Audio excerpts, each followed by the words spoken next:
ქუთაისის მუნიციპალიტეტის საკრებულომ რიგით მერვე სხდომაზე დღის წესრიგით წარმოდგენილი 5 საკითხი დაამტკიცა. სხდომას ქუთაისის საკრებულოს თავმჯდომარე გიორგი ჭიღვარია უძღვებოდა. მიღებული გადაწყვეტილებით ცვლილება შევიდა ქუთაისის 2026 წლის ბიუჯეტში, რის შედეგადაც ქალაქში რამდენიმე მნიშვნელოვანი ინფრასტრუქტურული პროექტი განხორციელდება. განისაზღვრა საპრივატიზაციო ობიექტების გეგმა და ნუსხა. სხდომაზე წარმოდგენილი იქნა სოციალურ საკითხთა სამსახურის 2025 წლის იანვრიდან 2026 წლის მაისამდე გაწეული საქმიანობის ანგარიში. ქუთაისის 2026 წლის ბიუჯეტში მესამე ცვლილება, რომელთაც ქუთაისის ბიუჯეტი გაიზარდა 2.986.000 ლარით. ძირითადად ეს შეეხება განკარგულების თანხების ასახვას ქუთაისის ბიუჯეტში.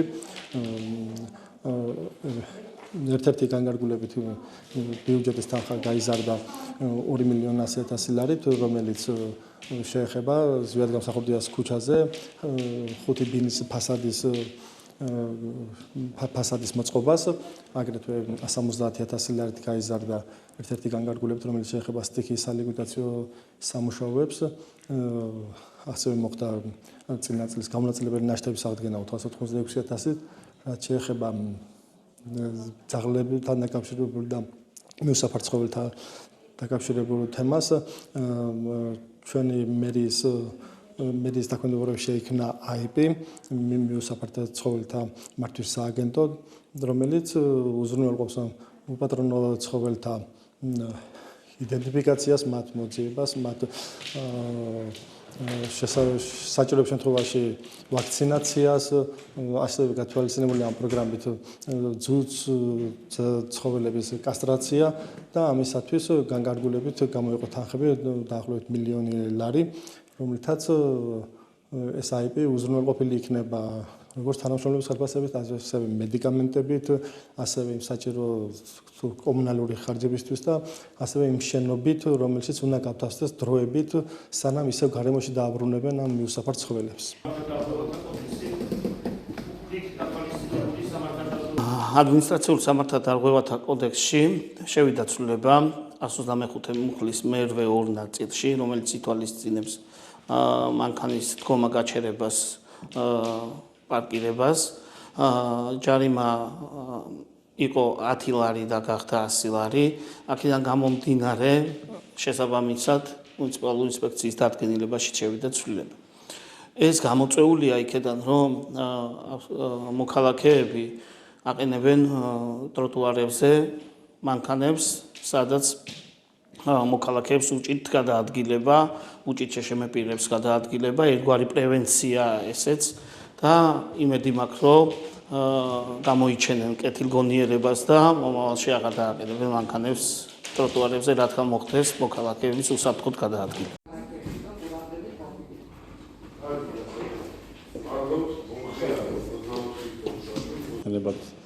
და აღინიშნა მონაცემებისა და დახარჯული თანხების შესახებ ადგილობრივი ბიუჯეტიდან.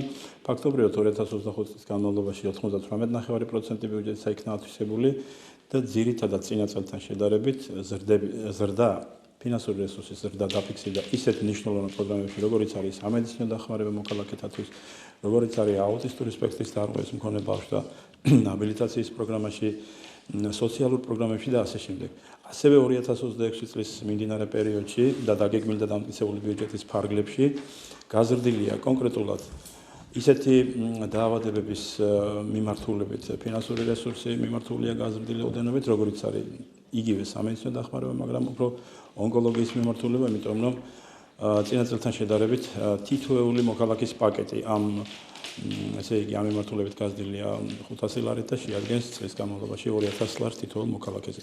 მინდა აღვნიშნო, რომ 1000-მდე მოქალაქე ფინანსდება ონკოლოგიური დაავადების გამო და ჩვენ მომავალშიც გვექნება მზაობა იმისათვის, რომ ყოველ შემთხვევაში თუ ზრდა დაჭირდა აღნიშნულ კომპონენტს ჩვენ მივმართოთ იქით, რათა მოქალაქეთათვის უფრო იყოს ეს ხელმისაწვდომი, ესე იგი სამედიცინო მომსახურება. რაც შეეხება ისეთი იშვიათი დაავადების მქონე ბავშვებისთვის, როგორიც არის ფენილკეტონურითა და ცელიაკის დაავადებები, ეს ამ კომპონენტში ჩვენ ასევე დავამატეთ ფინანსური რესურსი, რომელიც გაზრდილი იქნა წელს 80,000 ლარით, რათა ბავშვებისთვის, ვისთვისაც ესე იგი არ ხდება ადგილზე ქუთაისში მოპოვება იმ სპეციფიკური საკვების მშობლებმა ჩამოუტანონ თბილისიდან და აი ამისათვის და სხვადასხვა ხარჯებისათვის მათ გაუორმაგეთ ჩვენ ფინანსური დახმარება და შეადგინა 200 ლარი და ასევე კვებითი ვაუჩერი სახელმწიფოდან და ფაქტობრივად 400 ლარიანი ბალანსი შევინარჩუნეთ როგორც 18 წლამდე ბავშვებისთვის, ასევე 18 წელს ზემოთ მყოფი პირებისთვის. რაც შეეხება სოციალურ ღონისძიებებში, ერთი კომპონენტი მინდა გამოყო, რომელიც არის შეზღუდული შესაძლებლობის მქონე ბავშვთა საყურადღებო მომსახურება, სადაც ჩვენ გქონდა მხოლოდ საზღვაო კურორტზე დასვენების შესაძლებლობა, ხოლო ეხლა უკვე ამ სულების ფონზე ჩვენ ასევე სამთო კურორტსაც ვთავაზობთ, სადაც ჩვენ ვაუჩერის ფარგლებში ფინანსური რესურსის გავზარდეთ და თითოეული პერსონისთვის შეადგენს 400 ლარს. ერთ-ერთი ყველაზე უფრო მოწყვლადი სამიზნე ჯგუფისთვის, რომელიც არიან ესე იგი ჰემოდიალიზზე მყოფი პირები, მათთვისაც ჩვენ დავადგინეთ ცალკე გამოყავით პროგრამა, რომლის ფარგლებშიცაც ჰემოდიალიზზე მყოფი პირები ერთის მხრივ სახელმწიფო პროგრამის ფარგლებში ფინანსდებიან სამედიცინო დახმარებას და მეორეს მხრივ ყოველთვიურად ჩვენგან ჩაერიცხებათ 200 ლარი თანხა სხვადასხვა საჭიროებებით. წლის განმავლობაში მოგვიყვება კატარიანები და საშუალო დათვიათასა. ლელო ძლიერი საქართველოს წევრმა ქეთი თურაზაშვილმა საგანგებო ბრიფინგი გამართა. 2022 წლიდან დღემდე ჩვენი მოქალაქეების ფული 376 მილიონი გაიფლანგა. ეს თავად ოცნების პრემიერმა ირაკლი კობახიძემ აღიარა, რომ ქართულმა ოცნებამ 2022 წლიდან დღემდე 376 მილიონი ლარი დახარჯა და 30,000 ფიქტიური სამუშაო ადგილი შექმნა. ეს არის კიდევ ერთი დასტური, რომ ივანიშვილის ოცნება საქართველოს სახელმწიფო ბიუჯეტს უყურებს როგორც საკუთარ ყულაბას და საერთოდ არ აინტერესებს ჩვენი ქვეყნის მოქალაქეების ბედი. სოციალურად დაუცველთა დასაქმების სახელმწიფო პროგრამას ძლიერი საქართველო ლელო წლებია ვაკრიტიკებთ. სწორედ ამ პროგრამის ფარგლებში დაასაქმა აქტივისტები ქართულმა ოცნებამ სხვადასხვა მუნიციპალიტეტებში. მაგალითად, თიანეთის კეთილმოწყობის სამსახურში 325 ადამიანი, მესტიაში 153 სტადიონის დამლაგებელი, გარემოს დაცვის სამინისტროში 76 ამინდზე დამკვირვებელი, მარტვილის კეთილმოწყობის სამსახურში 859 ადამიანი. ეს შემთხვევა კიდევ ერთხელ ადასტურებს, რამდენად არაკომპეტენტური და კორუმპირებული ძალაა ივანიშვილის ოცნება, რომელსაც სულ არ ადარდებს ჩვენი ქვეყნის მოქალაქეების ბედი. მათ შექმნეს სისტემა, სადაც მოსაპარად და გასაფლანგად ფული ყოველთვის არის. მაღალჩინოსნებმა ფული მოპარეს ჯარს, თბილისის ბაგაბაღებს, უფასო სასადილოებს. ყოფილი პრემიერის სახლში აღმოაჩინეს 7 მილიონი ლარი. თავად გვითხრეს ამის შესახებ. მაგრამ არასოდეს იძებნება საბიუჯეტო რესურსი ბავშვების სწავლისთვის, პენსიის ზრდისთვის, ვეტერანების და დევნილების დახმარების ზრდისთვის, მარტოხელა და მრავალშვილიანი მშობლებისთვის, ასევე სტუდენტების ხელშეწყობისთვის. მნიშვნელოვანია სიმართლეს გავუსწოროთ თვალი და დავინახოთ. ქართული ოცნების პირობებში უკეთესობა არ იქნება. მნიშვნელოვანია ყველამ დავინახოთ, რომ ქვეყანა კრიზისშია და ამ კრიზისიდან გამოსავალი ერთადერთი არის ახალი საპარლამენტო სამართლიანი არჩევნები. დღეს გიგა ავალიანის მკვლელობის მომზადებაში ბრალდებული დემეტრე ჩიქოვანი და დანაშაულის შეუტყობინებლობის გამო დაკავებული ანა ნასყიდაშვილი მოსამართლე დემეტრე ჯინჯოლიამ დამნაშავედ ცნო.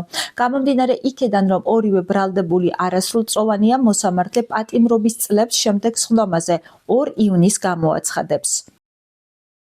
მალანია გამოძიების პროცესში გამოყოფილ საქმეში არაერთხელ გამოიკითხა ისევე როგორც ჩატარდა სხვა საგამოძიებო და საპროცესო მოქმედებები, ამ ეტაპზე აქტიურად მიმდინარეობს აღნიშნული მოქმედებები და შესაძლებელია მივიღოთ გადაწყვეტილება მომავალში სისხლის სამართლებრივი დევნის დაწყების თაობაზე ერთი ან რამდენიმე პირის მიმართ. მალანია იყო ის პირი, რომელიც ამ ცენტრში ემზადებოდა, ანუ ნია იმნაძის ჯგუფელი იყო, ისინი ერთად დადიოდნენ მოსამზადებლად გიგა ავალიანთან, შესაბამისად იცოდა გიგა ავალიანის საცხოვრებელი და სამუშაო მისამართი, იცოდა მისი გადაადგილების მარშრუტი, სამსახურის გრაფიკი და ასე შემდეგ, ამიტომ გაჩნდა ეჭვი და აზრი იმასთან დაკავშირებით, რომ შესაძლებელია მალანიამ მისამართი ალექსანდრე გაბაშვილს, რომელი მისამართითაც მიაგნო მან მომავალ მსხვერპლზე ჩაიდინა დანაშაული.